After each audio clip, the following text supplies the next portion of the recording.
karogu sezonas uz pilnu slodzi. Mēs ražojam pludmales karogus, un cilvēki ik pēc laikam prasa, vai tam 5-metrīgam pludmales karogam vajadzētu braukt ar kravas mašīnu? Nē.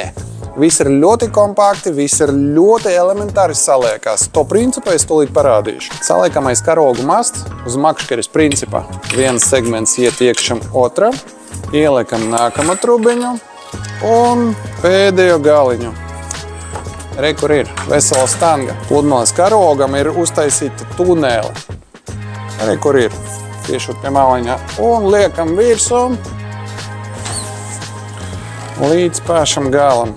Paša galiņā ir fiksators, kurš fiksē to karogu, un 1, 2, 3 karogs ir gatavs. Tā kā ceru, ka pēc šī video ir skaidrs, ka fura nav nepieciešama. Var braukt ar vieglo, var braukt ar rīteņi, var ar kājām atnākt pie mums Mixmax Deglava 46 vai atrast to pašu produktu mixmax.lv.